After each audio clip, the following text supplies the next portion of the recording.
3, 2. RuPaul Drag Race.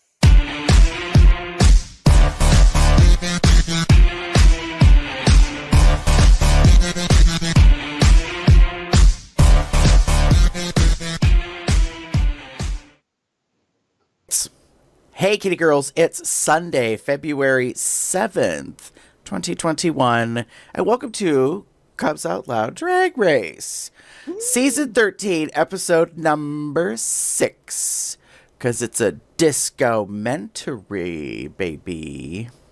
Yes. So for those of you that may not be familiar and know who we are, we have two fabulous co-hosts. I happen to be Gary, but with me is my co-star over here. Hello, everyone. It's Damon. Welcome. And we do this little discussion about the most recent U.S.-based, season of Drag Race. It happens to be number 13. So let's jump into things, shall we? Yes, let's. Gentlemen, start your engines, and may the best woman win. All right, put the pedal to the metal, honeys. This is our overall thoughts on the episode. Damon, what you wrote really has me intrigued, and I'm not sure what you're going to say. I wrote Disco Inferno because I'm enraged. Now, I'm not like mad as fuck, but it's it's my overall thoughts on the episode. Like, I really appreciate that we were doing this Disco-Mentary. However, like, none of these queens know a damn thing about disco whatsoever. And it shows in some ways, in a lot of ways in the episode. Like, I'm not trying to be bitch about shit, but like, you probably known disco was listed somewhere in your, like, here's your packet of information, this is going to be a thing. Like, maybe brush up a little bit on some history, something. You don't necessarily know what you're doing, but it might be a good idea to, like, come up with some things to maybe, like, give some information. There's something that someone said earlier in the episode that I'm going to be pissed off about later. But in particular, I'm realizing we're doing this thing, this Disco-Mentary, and with the exception of probably maybe one of the girls, none of these girls were probably born in, like, the 80s. Like, I'm not trying to be like, but, like, I mean, yes, I was born in 79, so I'm, like, at kind of the little bit of the tail end of disco, but my thought is, like, I get that you probably won't know anything because you probably weren't even around, and it wasn't really influential by the time you were old enough to maybe know things. But I listening to Rue talking about disco, disco is important to her. Mm-hmm. So, like, just in my head, I'm like, maybe some preparation before you got on the show would have been important. It would have been great. It would have really helped. I mean, just prep, like, do something, because good God Almighty, when she asked the girl, like, and the big thing for me was, like, the Charles Nelson Riley moment. Like, I was like, honey, I mean, I won't say that's an obscure reference, and it wasn't really a disco reference. It was definitely kind of like a 70s, kind of reference, but still, like, the children, these babies in this show, not knowing a damn thing. Yeah. Yep. I mean, the show was fine. The Disco-Mentary was kind of like, I would have liked more. Like, honestly, I know they did it live, but I almost wish that they had taken time and actually, I don't want to say but like recorded it, shown it, as opposed to, like, doing it on the stage, on the main stage. It would have been interesting if they had green screened the choreo, and then they could have like put stuff in the background. Yeah. But I don't know how that would have looked in the end. I don't know. Yeah. I was not overwhelmed by the challenge. I did like the little like sneak like drama-ish moment where like they did the mini and the maxi, and the partner you picked for the mini challenge is going to be your partner in the maxi. Like I did kind of like that little moment of like you got to have some clever gameplay in order to do this, and because you don't necessarily know what the maxi challenge is going to be, but you do have the mini challenge, so like right. you to like think strategically on some stuff. Well, I appreciated that it was explained. True. Before you picked your partner or partners, like that, like this whole week, this whole episode, you were all hooked together. So, like that, I thought was an interesting choice. I'm happy with it because it goes against the trope of a reality competition where I would have expected them to reveal that after the fact, like after the mini, and then they say, "Oh, I forgot to mention in the maxi, you're with the people that you picked in the mini." Yeah. And then drama ensues because, you know, like, well, I guess because we are going to discuss certain things, we should probably kind of get this out of the way. You know. Whoops. Wrong.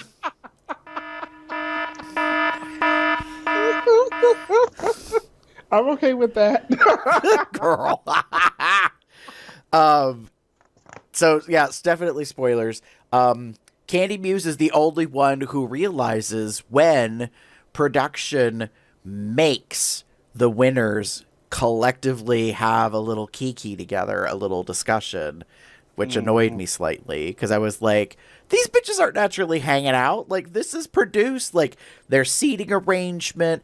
There's, like, you know, like an eye to the center with it, like, and it goes up this way. They sit lower on the outsides. Like, it's kind of in an arc. I was like, really, bitch? Anyways.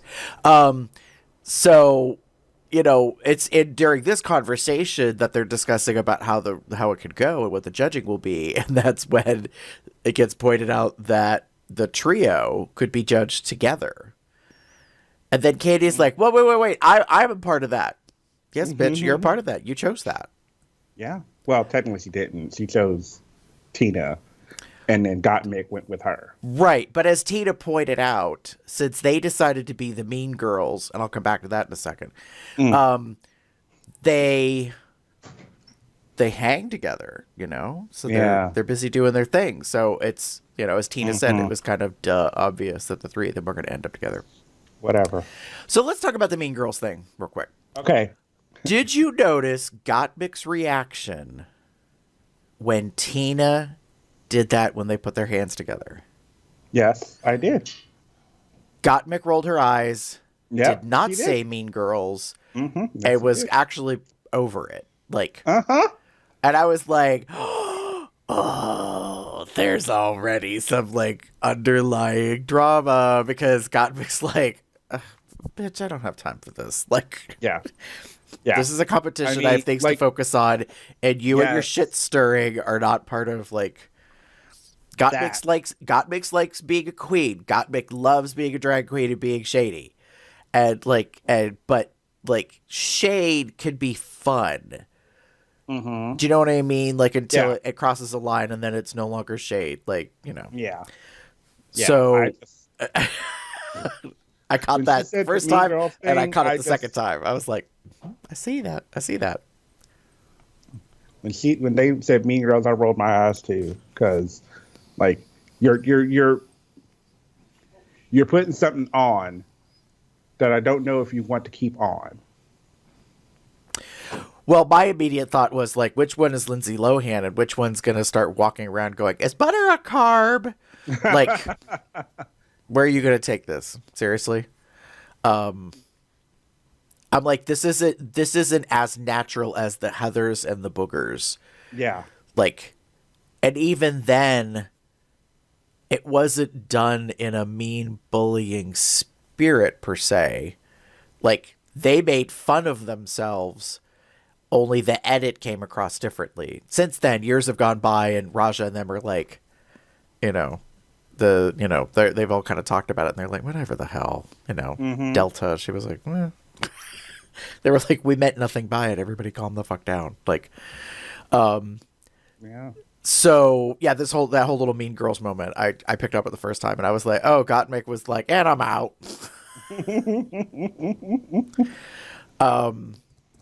So yeah.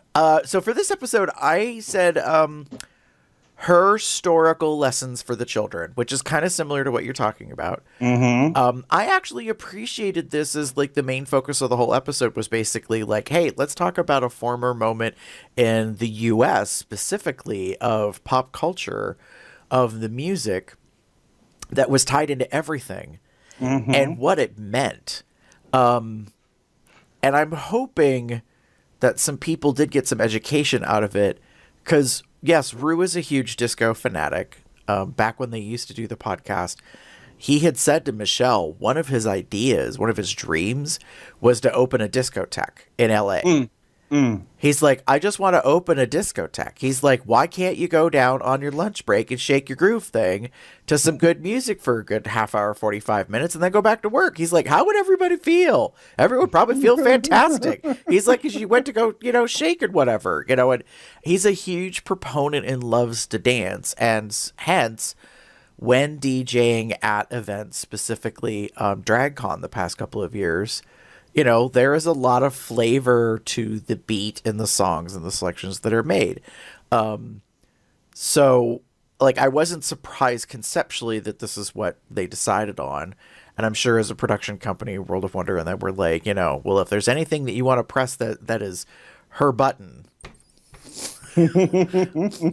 disco's one of them. There you go. Like, there's a way to totally make Rue happy, and Yep. So yeah. So I'm glad that they did the lesson for everybody. I agree with you that the girls did not seem to know much. Yeah. And that was disappointing. I don't know if you're going to circle back around to this later or not, because you kind of reference. I will say this. Lala Ree throwing out Sylvester was good, but then it also kind of came across as she don't know anything. She just said it to say it, either because she was fed it, or she did read a little bit and she knows just that tiny piece, and it showed. And then I really felt for Tina, because I was like, ooh, girl, you are just crashing and burning. Like, Gottmik was able to pull a Utica and make it funny. So she kind of didn't get like a lot of grilling. Candy, I don't know, like, Rue just got titillated by that. Yes equals no, no equals yes, like, whatever. And and I'm like, and that kind of saved you in the moment, I guess. I don't know.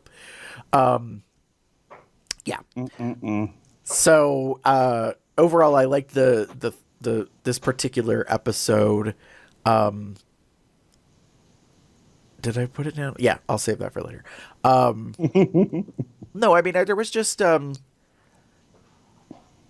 it was good, but it was weird because it didn't have really high highs and lows. Yeah.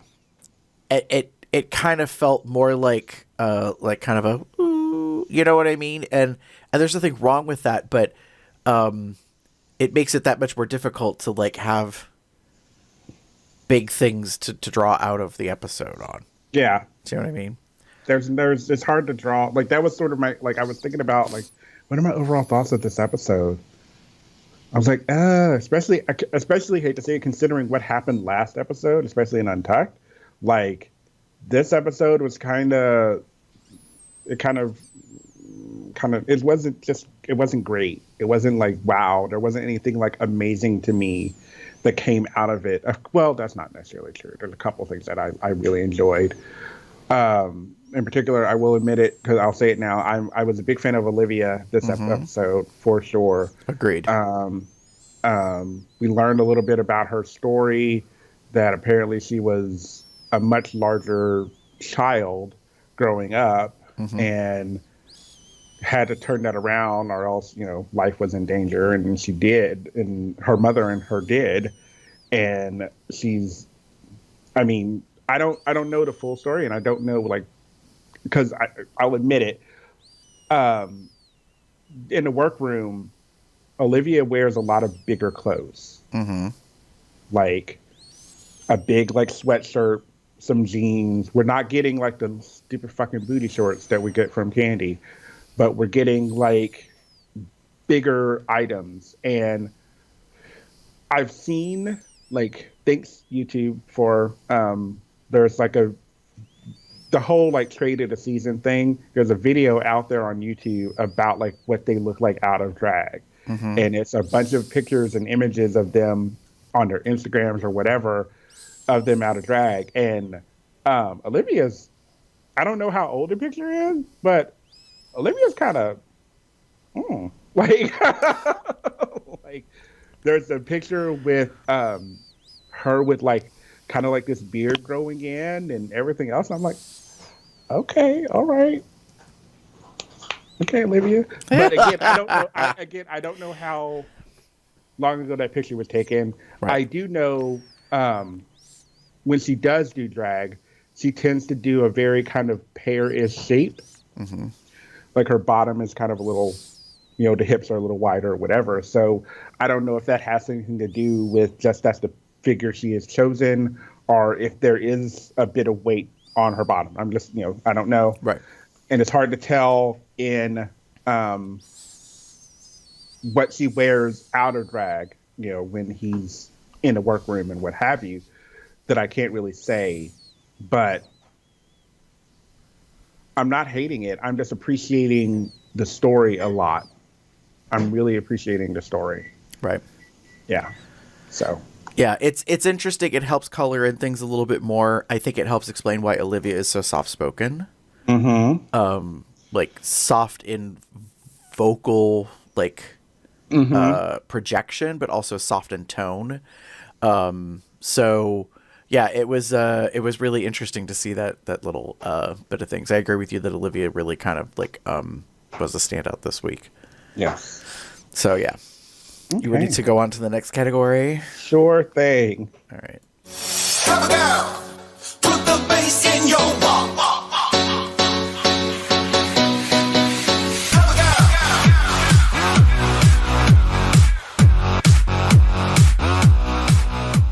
Stomp the runway, hunties. So, category is Little Black Dress.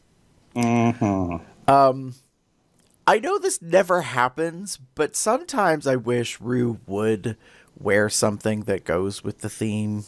Agreed. Because there's nothing wrong with the outfit this week. It's fine. It's not extraordinary. I found the ruffle color, whatever, like across the top almost too much. Yeah, this like horn kind of thing up the top was a little weird to me. But like, I mean, my feeling on it was, if you had put her in a scoochie dress, like a la La Ree, like that might have been pretty fun and hot because Mama got gams. She's got big old long legs, like she could really show them off. But they didn't do that. So yeah, it's Little Black Dress is the theme. Everybody has their own version of the Little Black Dress. So, David, why don't you start us off this portion about your thoughts? So I'm going to start with the second part first. Okay. To me, this was a very meh kind of runway. Like, Don't get me wrong, there was some interpretations that I was like, oh, that's kind of cute. I wrote down only a few. I appreciated Elliot's, I appreciated Simone's, and I appreciated Denali's. Elliot's was very much the classic, like very, very classic with just a little bit of drag-ish to it, which I know on Pit Stop they weren't the biggest fan of. But I liked it because it worked. Like everything on her worked. What I get from Elliot is female impersonation. Right. I definitely, like, she even said it in her runway walk about how she likes the gender illusion effect that she has with her drag. But I also agree with I think it was from the pit stop where Trixie said, girl, just because you have a black dress in your closet doesn't mean it meets the criteria. Yeah, true. And I will say this, like, the thing that surprised me was how many long black dresses were shown. Like, I'm like, when I think a little black dress, I literally think of, like, a cocktail, Yes. you know, like, mid-thigh black dress. But that wasn't what most of the queens seemed to be wearing, which was confusing me. Yeah. It was again, and just the things that we got were very just like I will admit, I just wasn't the biggest fan of it. I would have loved if someone had done an homage to like Detox's finale moment where she painted herself like in gray tones and had the black dress on. That would have been a perfect like homage, and this would have been a perfect moment to have done that. You could have done a very basic dress, but then did all of that fun, grayscale monotone like moment, and it would have been like I would have been like yes, because I would have known what that was for. Right.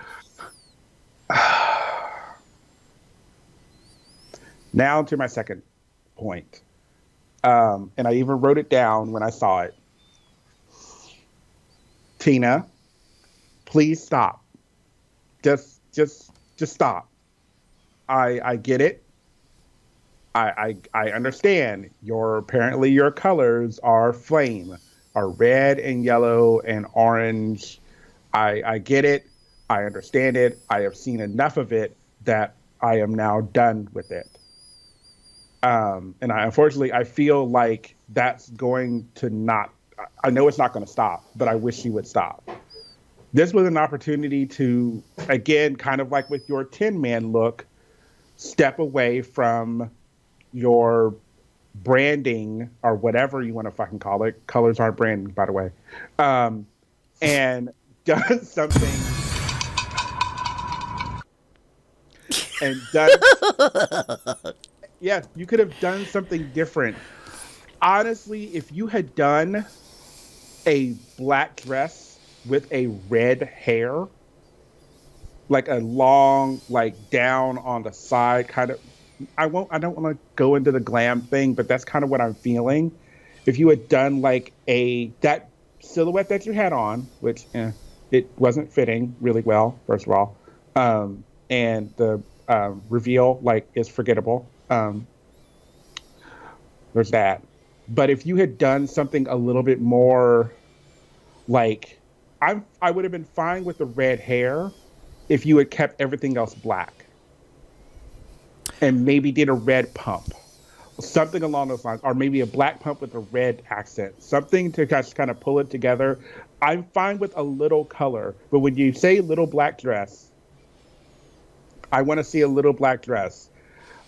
What I got, what I'm thinking your interpretation was a black dress that a painter like dipped in paint and like you were having sexy time. I don't know, like because all of the handprints on things on your boobs and on your ass, like I guess maybe that's what it is. I don't know. It just felt right forced, and it was not campy. It was basic. But I see these colors all the time on you, and I'm getting annoyed with it. Well, it wasn't it Trixie in the pit stop that made a comment about her skin complexion versus those colors. That's part of it too. Like, I was like, oh dear. Like I get it that this is your thing. Apparently you've gone with this whole flame moment. Your name was Tina Burner. It makes sense. I get it. But good God, can you do something else? So I feel I need to respond because I'm not in disagreement with you. here are my suggestion edits, because it's way too fucking late for that now. Well, I mean, this was done how many months ago, pre-recorded. I would have liked this dress better if all the color vinyl had been done in beading.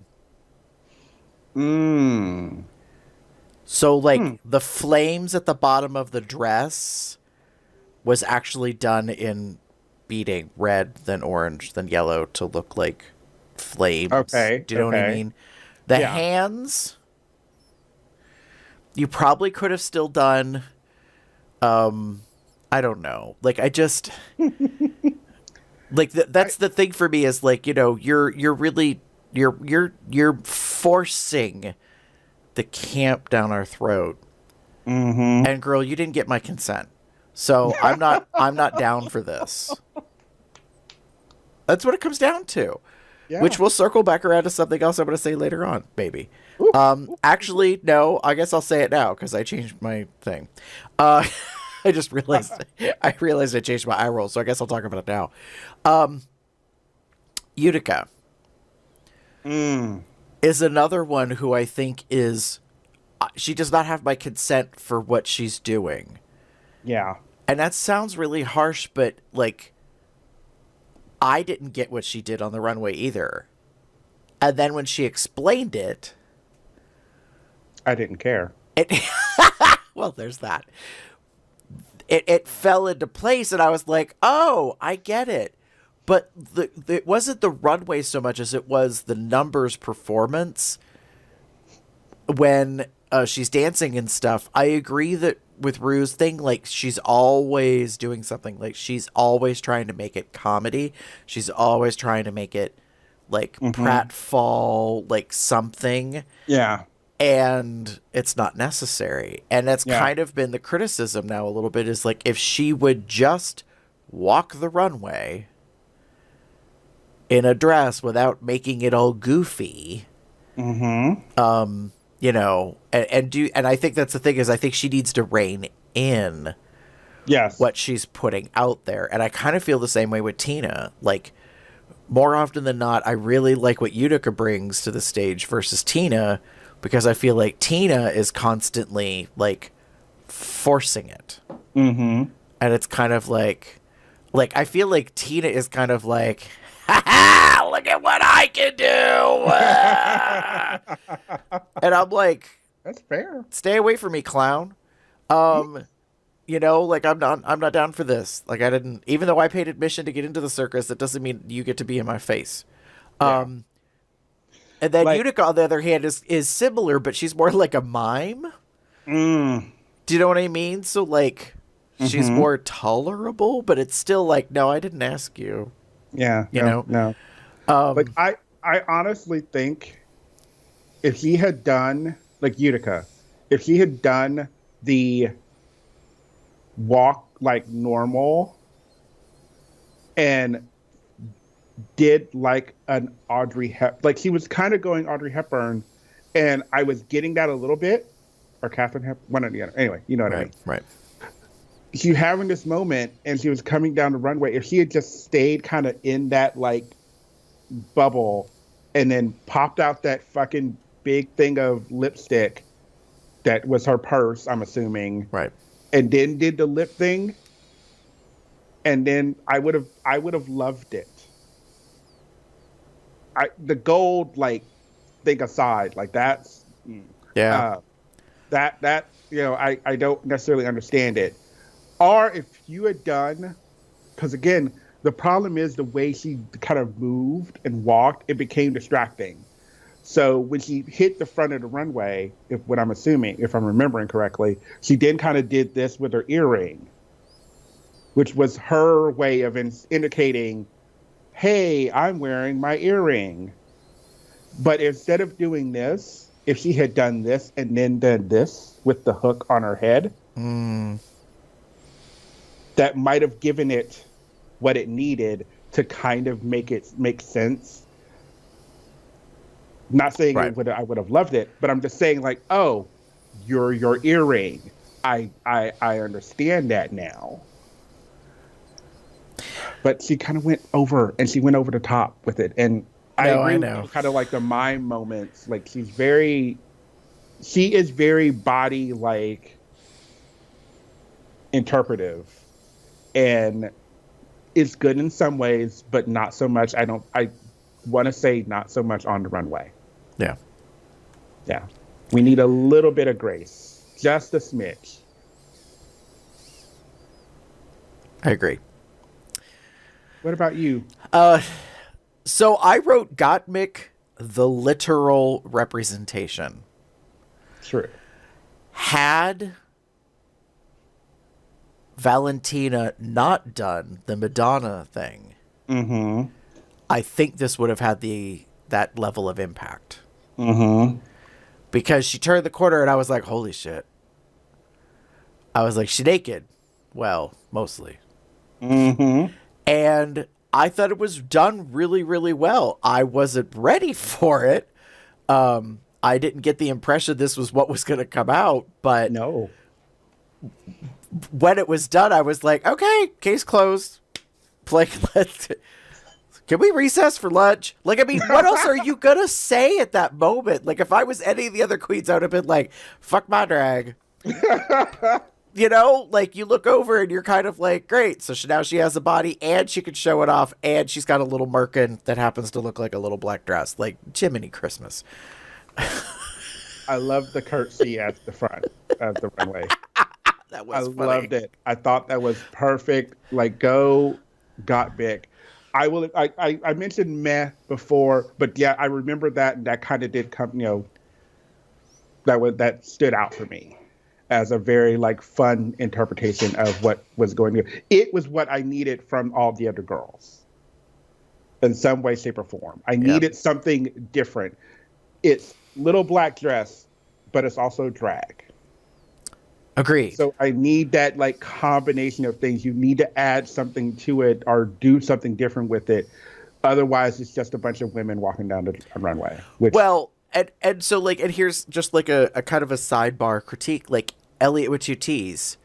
So she comes down with this very beautiful dress with the big cape, deal, but then the cape becomes a problem.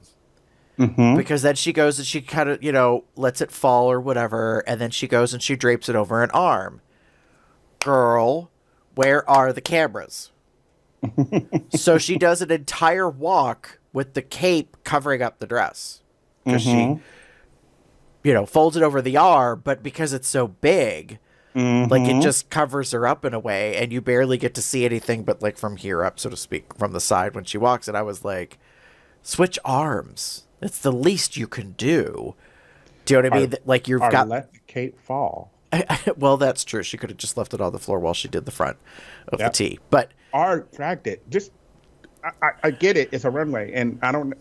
I'm sure you got a cleaner somewhere, ma'am. Like you could probably like. I get it. It's a runway, but like it could have done something. But when you folded it over your arm, like you said, it blocked. Right. Yeah, like if you had anything on that dress, like any kind of intricate design or anything element that could have maybe given you a little bit more oomph to it, right? We never saw it. And since we already gave spoiler and stuff, so Tamisha Iman, I was a little underwhelmed. Yeah. And I agreed with the judges that like the way the neoprene, like the way the fabric was falling, like it just kind of looked strange. Like it wasn't doing things right. But then Tamisha reveals in What You Packin' that it's an unfinished garment. Yeah. But she still wore it, and you didn't know that it was unfinished. Nope. Until she explains that it's unfinished, and that she had, like, I guess a bag of jewels or stones to put on it when she was in L.A., only she left them on the counter at home. And I was like, girl, like... that sucks and is very interesting that Tamisha was like, well, I'm still going to wear it. Like, this is the dress I got. I'll still wear it. It's mine. I made it. Like, and kudos to her for all of that because she didn't decide at the last minute to be like, well, let me grab a glue gun and some glitter and, and just try to. Yeah. make it like put something on it, like Fix do it. something. Let me do something. You know, she was confident enough in it that she decided to wear it, and I was like, all right, honey. Like, you know, It's bad, and I'm going to say this now. It would have done well for her to have maybe worn the black jewelry that she wore in the bag challenge with this dress. Oh, okay. Okay. Yeah. Maybe. But Maybe. that would have been... It would have Anyway, helped. It would have helped a little bit, but the dress Yeah. itself still needed help. Yeah, it needed a little help. And the fact that she revealed after all this time that, like, oh, well, the dress wasn't really finished. Like, that wasn't wasn't what I done. intended, but I wore it because it's what I brought. And I was just like, I'm like, you kind of left that out, girl. Oh, well. I didn't have it. Talk about bury the lead. Good gravy. Like, at least it was black. That's true. Very true. You ready to move on? Candy.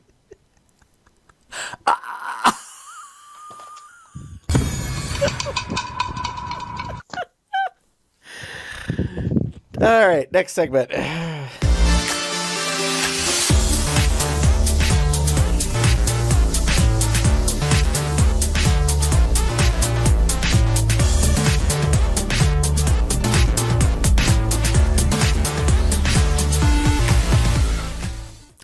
Boy, somebody is feeling themselves all right. So, it's time for snaps and eye rolls, the hits and misses, the highs and the lows of the episode.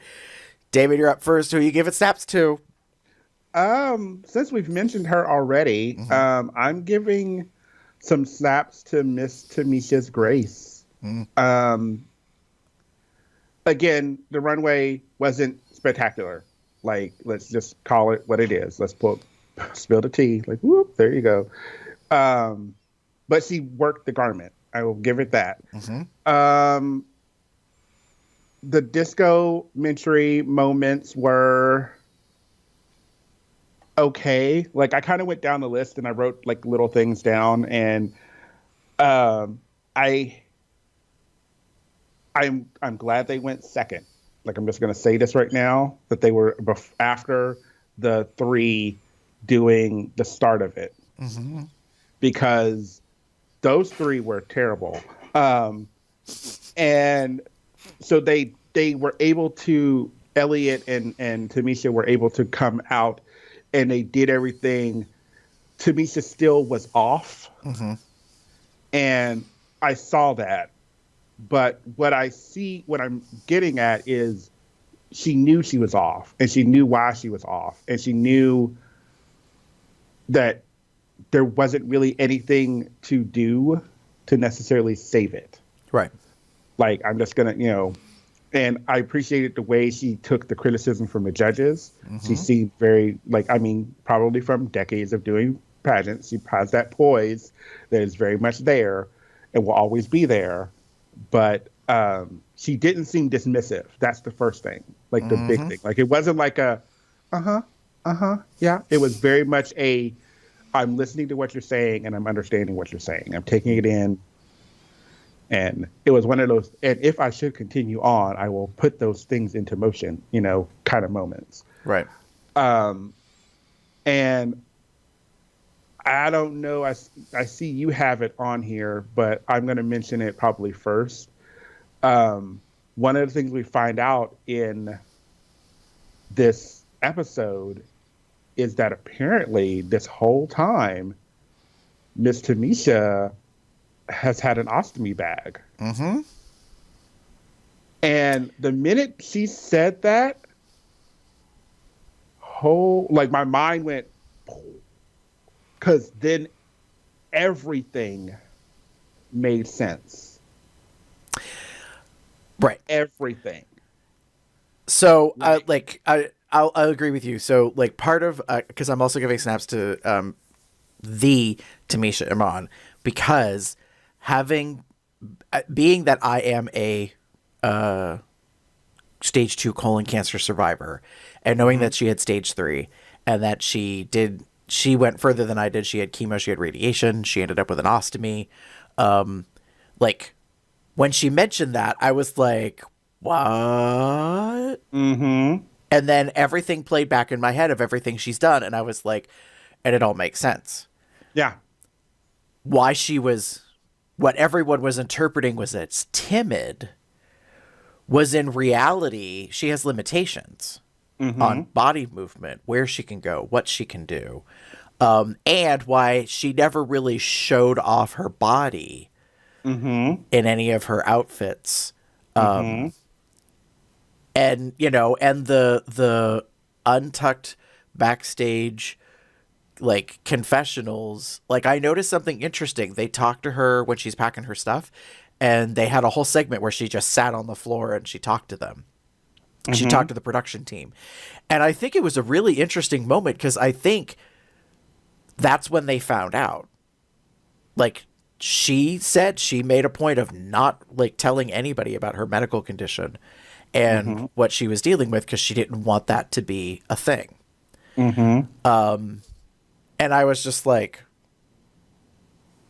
okay, girl, like, I don't know how much more you can want to be on the show and kind of, like, fight through all of it. And I think that's what we, like, learned in watching, you know, these episodes with Tamisha, is to be like, oh, like, this is an indomitable human spirit. This is what it means to just keep pushing it. Yes. Like, keep it pushing toots is, like, the epitome of just, like, move on, move on, move on, move on, and move on. And I was just really, really, really pleasantly surprised and humbled, like, to watch her just be like, and, okay, so we gotta say this. This bitch, she gets to the end of the episode, and what does she immediately say?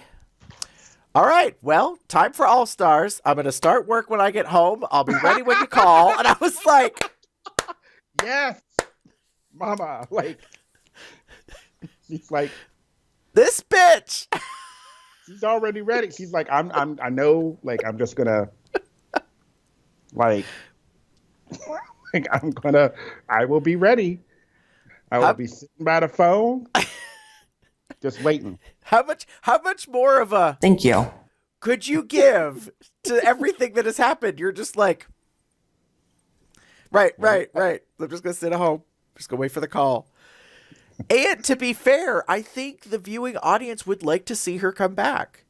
Like, I think they want to see the mother of the House of Amon. I think they also want to see how much she can improve, because now the audience is like, oh, true. Like, you are not fully recovered from your cancer.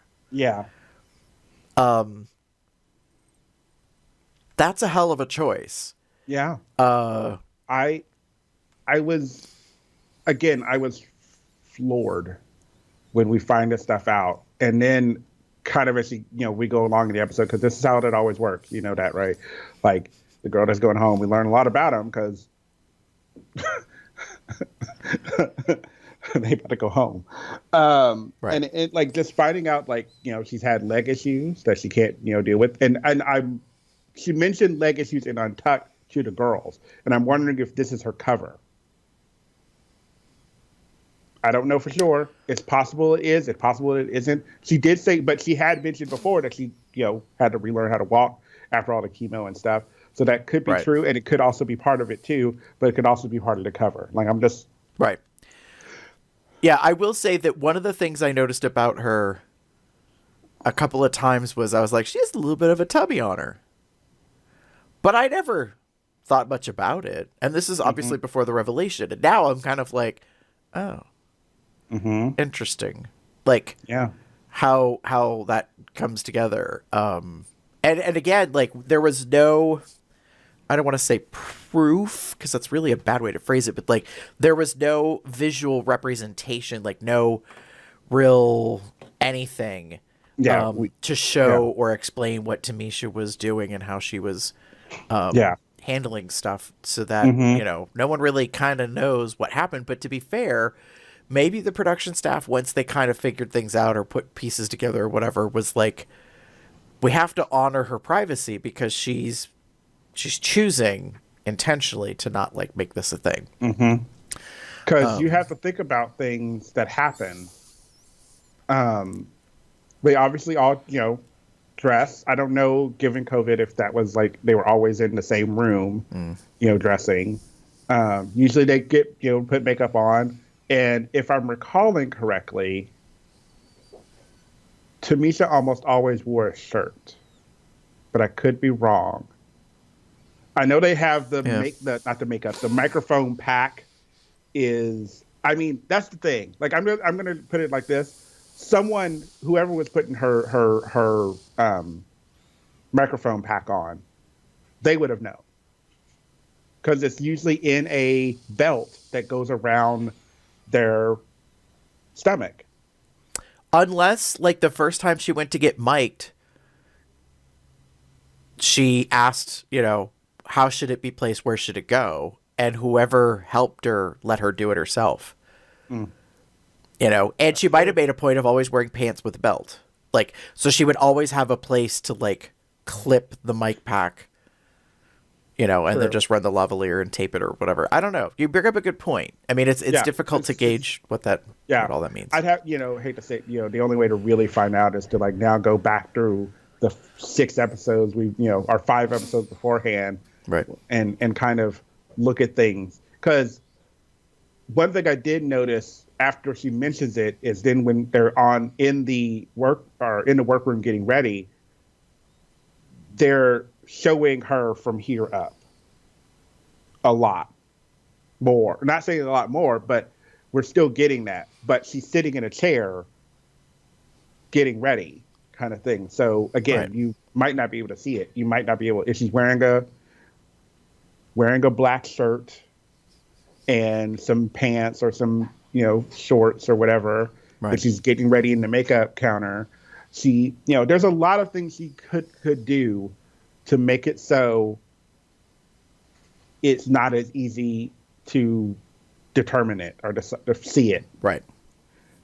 She could always be the first one in getting ready. She can always be like, you know, she'll start getting ready. She could very easily, you know, I mean, hell, we've known queens, she didn't do it this time, but we've known queens that put on like caftans and whatever when they're putting their makeup on to get like that moment. And she could very easily have done that. I know that wasn't the case here, but like there are ways to essentially get around things. There are techniques or methods you can tell yourself you're doing to like, this is my process for putting makeup on. This is what I do. So. But again, overall, like I said, her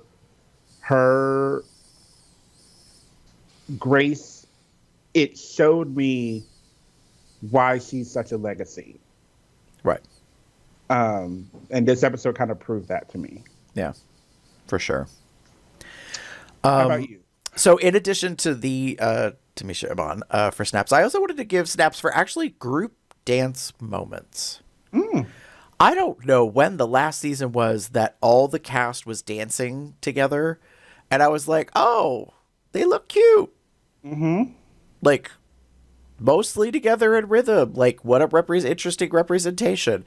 I feel like more often than not when they group dance number things together, I'm like, like, can we just get through this? But this time, for some reason, the few moments where they, like, had, like, all the queens side by side, staggered, like, it just was fun. Like, and I appreciated that Tina commented, I think, during Untucked about how nice it was to just be a cast. Yeah. Like, of all the queens and working on something together. And I was like, yeah, I agree. It's unfortunate that, like, there wasn't more of this sooner. But then again, you know, we haven't done the big musical yet. If we're gonna have the big musical, I don't know if this is a replacement for that, because I will admit it seemed nicer to watch the queens just dance and not lip sync, although I'm pretty sure I spotted Gottmik and or Tamisha lip syncing partially during their segments, because I can imagine how difficult it is to be a queen and to hear a female voice and to not want to move your lips. Like, True. when the music's going on. Oh, wait, no, I don't need to be. Okay, wait, let's turn that part off. Like, Right. I just need to move my body. That's all I'm supposed to be focusing on. Yeah. So those are my snaps. Damon, what about eye rolls? Okay, so I have two, and we've kind of talked about the first one first, so I'll bring that one up. Know the history. Know the history. Like, this,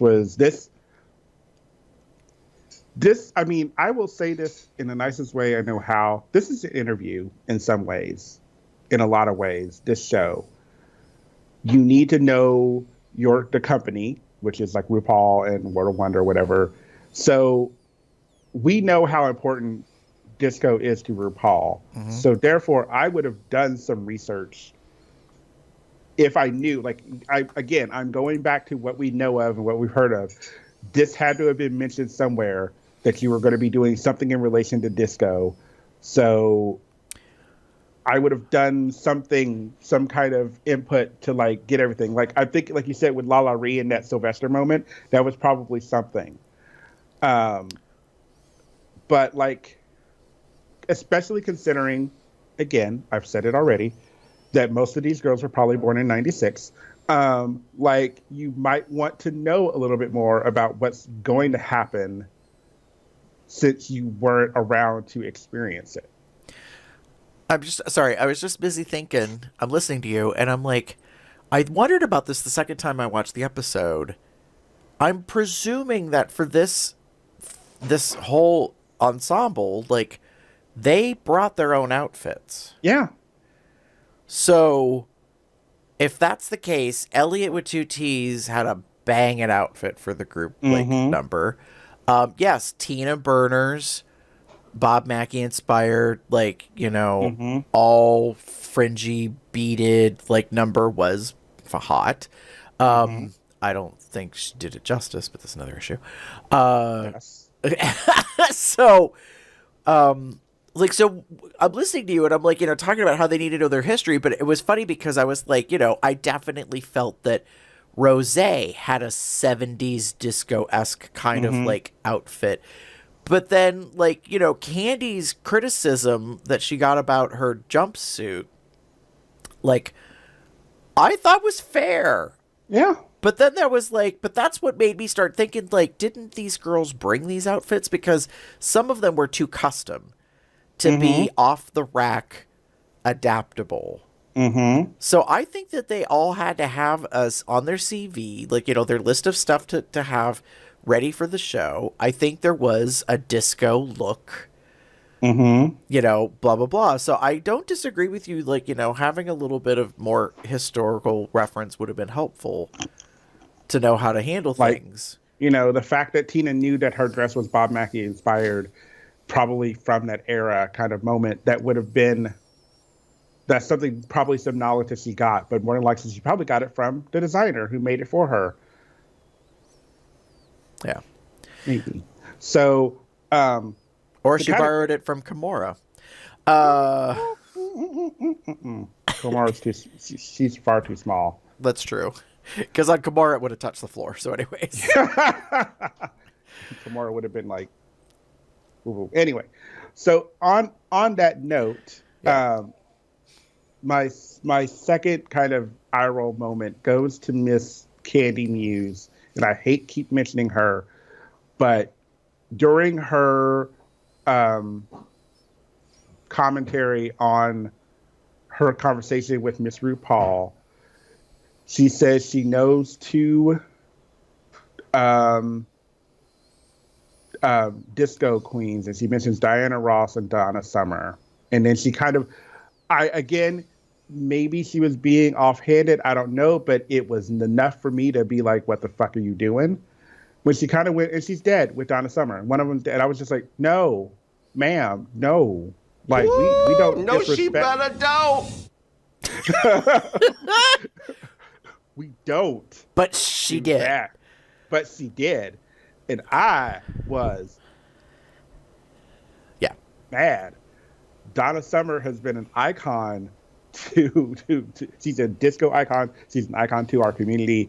We love just the last dance. Like that is like the shit. Like it, and it was borderline disrespectful. Mm-hmm.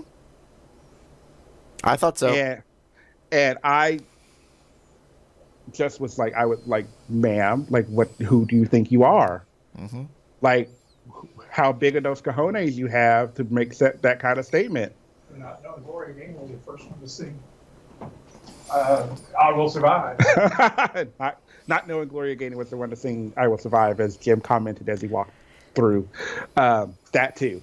Yeah, Tina did herself no favors in those moments. No. It just. Oh. But like I said, it was disrespectful. Yeah. It was borderline disrespectful, and I just was not a fan of it. And that's why she gets my eye rolls here, because, again, her overconfidence is showing. I'm sorry. Do you mean arrogance? Yes, that. Point blank. Period. Like, I'm getting annoyed. And that annoyance is not getting better. This episode did not do anything to me to make me think differently of her. Mm-hmm. So I'm going to need more than this to counter the 4, 5, 6 episodes we've gotten so far with this woman, with this thing. So with Miss Thing. Sorry, that came out of my mouth wrong. Yeah. Gary, how about you? So my eye rolls are also for Candy, but it's specifically for her redemption story arc. Something smells not right, and I don't know what it is. It will eventually come out later. It might take 7 years for the non-disclosure agreement, the NDA, to expire before we find out, because Tamisha and Candy's resolution seems awfully fast. And Tamisha being like, oh no, we talked, blah, blah, blah. You know, she came in her way that she does, but this, that. And I'm like, this does not make any sense. So literally, like last episode, y'all were like 2 seconds away from like blows being thrown. Like let's call it what it is. Right. Y'all were this close. Yeah. To like being pulled out of the workroom by producers, and yeah, potentially one of y'all or both of you going, being eliminated for the show for fighting. Like yeah, it was strange to me. And then like in Untucked, it's obvious that the edit is out of order because Candy sits down, like, or is attempting to sit down, and that's when Tamisha makes the arrogant joke to Tina.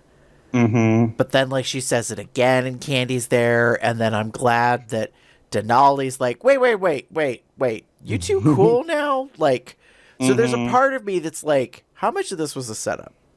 And I don't mean the fight necessarily was a setup, although that is always possible. I don't know. Like, there was just something not correct about the whole thing, and the fact that it was super obvious to me that this whole thing is supposed to be part of Candy's greater story arc or whatever.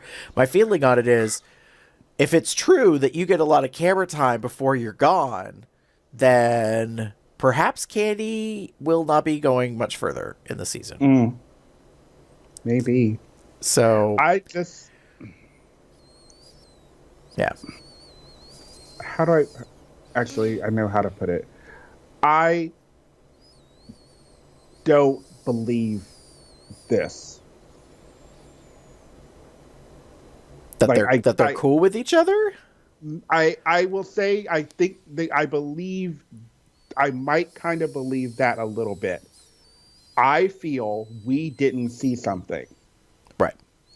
I feel like they had a moment or a long conversation, like somewhere. I don't know if it was off camera. I don't know what. Right. But they had something where they and they kind of resolved it. And I'm just gonna put it in the bigger, like, thinking over things and bigger scheme of things. Maybe the producers approached them and said, we need you all to squash this or you're gonna go. Like, Right. like it was getting heated and we were seeing little heated moments off and on, and they were like, no, we can't have that because but I don't know. It's Right. I think there's some credence to what you're saying that production might have stepped in. I wouldn't be the least bit surprised if they had a little powwow, like, kind of counseling thing, and it was like, y'all need to be cool. You need to move beyond this and be cool, because, like, it was borderline expulsion. yeah. But I agree, like, if that was a thing that happened, that, like, but of the two of them, Tamisha, of course, is the one who's the most chill, because Tamisha was mostly chill when all that was going on. She was like, you know, she was maintaining her space and her comfort and that. And, you know, Candy definitely, especially in the Untucked, seemed to have her tail between her legs. But I think, you know, she was up in her feels and she recognized that she was probably going to be part of the bottom two. And she just wasn't happy about it. I think it was a red herring mislead that Utica was going to be potentially also in the bottom two. Well, I didn't really feel that way going into it. But then again, to be fair, the episode was spoiled for me by the time I actually watched it, because Miss Tamisha herself put a very nice tweet up about, like, you know, persevering and this and that and the other thing. And I was like, well, the bitch apparently, like, she's the one that got selected to sashay away. And I was like, and then there was something else, and I quickly figured out who the other one in the lip sync for your life was. And I was like, huh, very interesting. I think that, honestly, between the two of them, I thought that they both did a really good lip sync. And I thought it was pretty even. I didn't really feel that Candy won. I kind of felt it could have gone either way. Me too.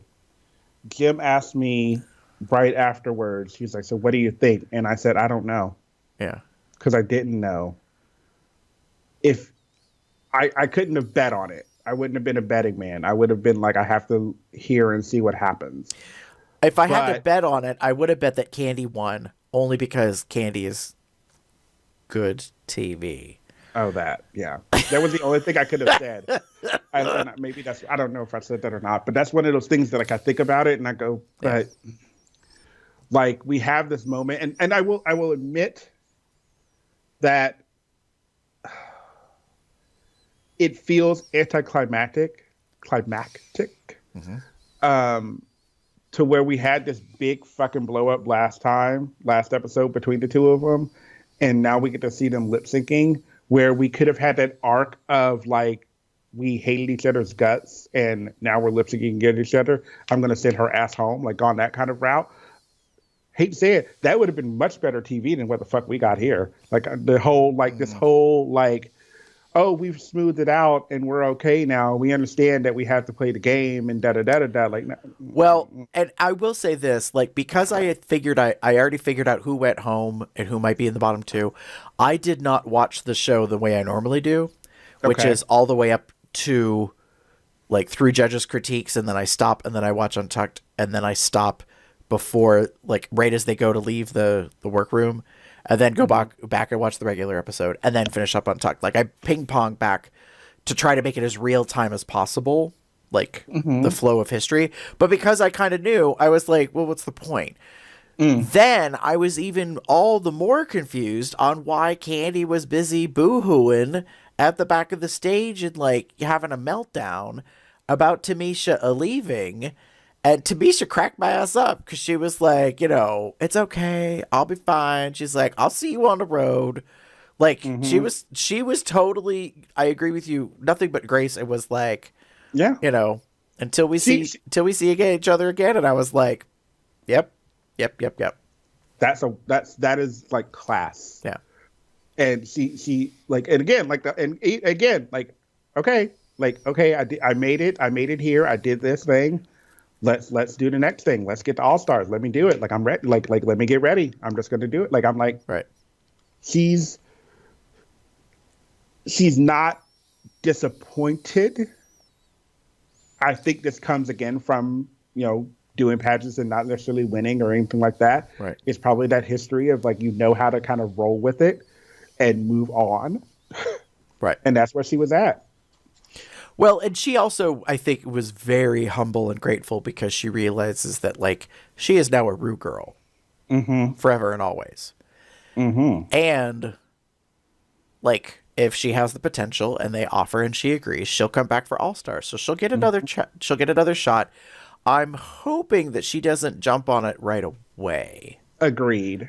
I would prefer that she doesn't try to be a part of the next All-Star season that has yet to record. I'd rather that she, like, presuming we're doing one a year, I'd prefer to her to, like, take off a year or so and continue to heal up more. And now that she's got a taste of it under her belt, she understands cameras and, like, how television is produced and all that.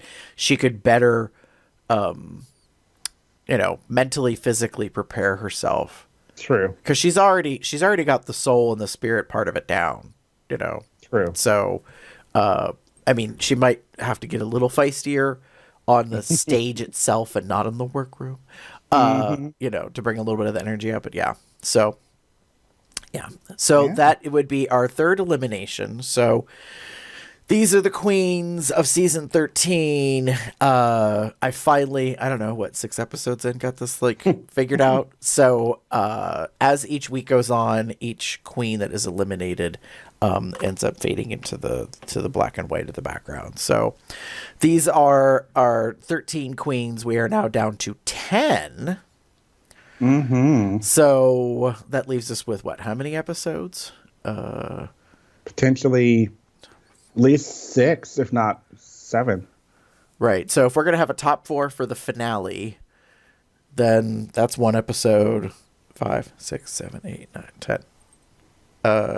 So like maybe 6 episodes ago. So we might already be halfway through the season. We shall see about that. That being said, I don't really have anything else to say. Do you, Damon? No. Okay.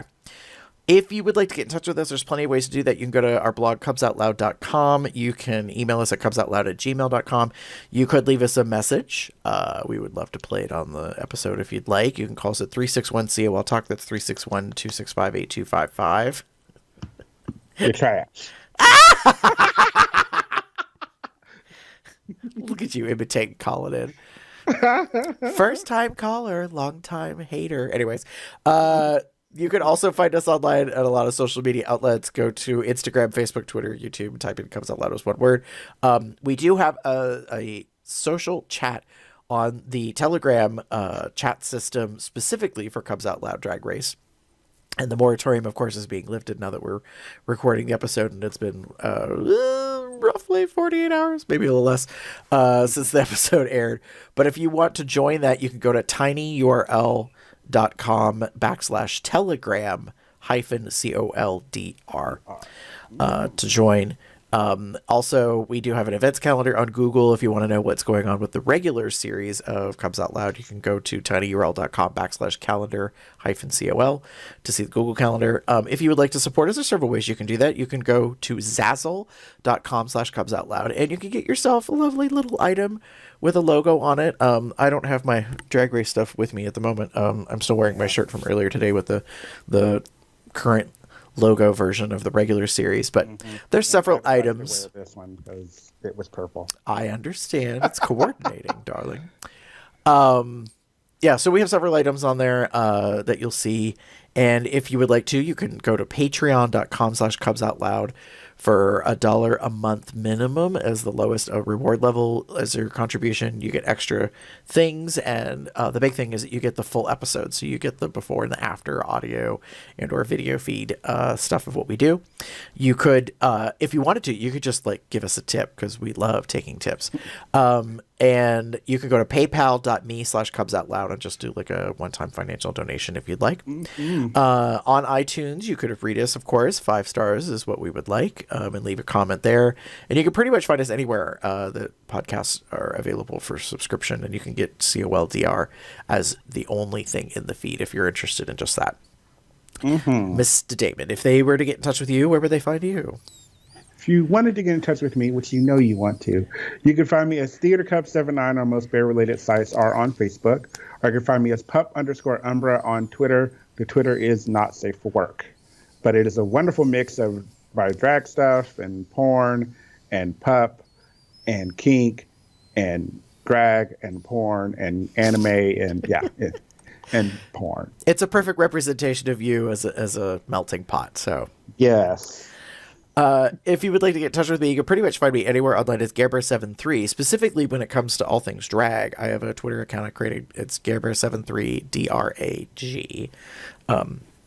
And it's been doing pretty good. I still have some people over on the not safe for work one that keep spoiling shit. But you know, I just kind of keep blocking. What they do is they share other queens for the most part, so that I just keep blocking all the queens. And I'm like, yeah, but I'm not really blocking. I'm just like, I'm gating the information. Like I actually see this over on the other account, not on this account. So when I'm scrolling through, like, you know, it's much more streamlined. Anyways. So that is the end of episode 6 for us for season 13. We want to thank you for joining us, and we'll see you in a week when what is it, the Bossy Rossi After Dark episode comes. So this should be interesting, because this is an improv challenge. I expect there to be drama, because some people probably can't do improv and acting. That's a guess on my part.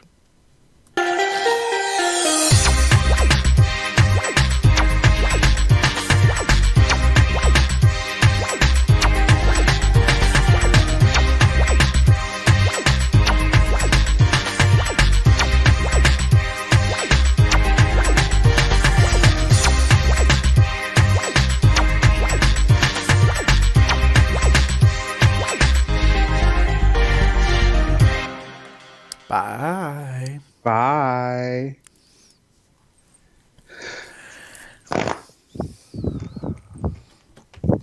You burning up over there.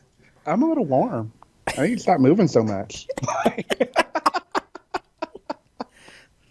Listen to you.